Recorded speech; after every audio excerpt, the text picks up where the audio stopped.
Hey guys, what's up? As we get deeper and deeper into the adoption globally of Bitcoin, I figured I'd tell you a couple of stories people may never have heard before. So here's one for you. In 2018, Bitcoin was at $20,000 or so at the start of the year. It then proceeded to drop all the way down to about $3,000 by the end of the year. What a lot of people don't know is that year, myself, Mark Yusko, and Jason Williams, all three of us, we actually were able to get a meeting with one of the sovereign wealth funds, one of the largest funds in the entire world. These people got hundreds of billions of dollars.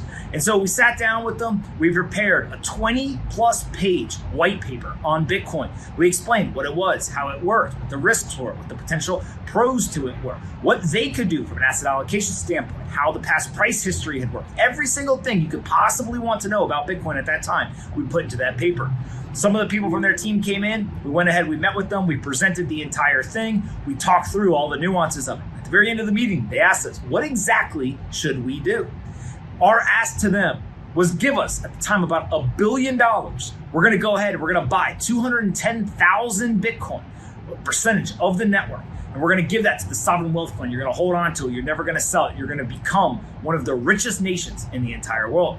Now, of course, hindsight bias being 2020, that'd been a pretty good idea. Bitcoin was less than $5,000 at the time. And for about $1 billion, they would have done pretty damn well. Now, of course, they didn't do it. And so ultimately, they're still interested. They're still looking around. They're still trying to figure out what they should do in the Bitcoin and cryptocurrency industry. But that's the type of stuff that goes on behind closed doors. People with big dollars have been paying attention to this asset class for a long time.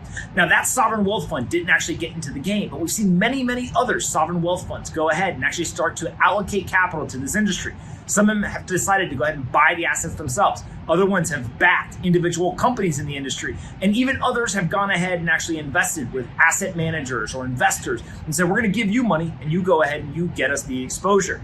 However they're going to do it, all of them are going to eventually jump in the game. And so we go all the way back to 2018 at the bottom of the bear market. And we asked that one single sovereign wealth fund for about $1 billion. They didn't do it, but it would have been a pretty good idea. So I'm really excited to see a lot of these folks start to now get comfortable. We've got tons and tons of financial institutions on Wall Street, lots of well-respected, best investors in the world, all allocating capital to the industry. And so now it provides career risk cover. There is no career risk. If it all goes to zero tomorrow, you can point and say, well, the best in the world did it. So of course I did it as well.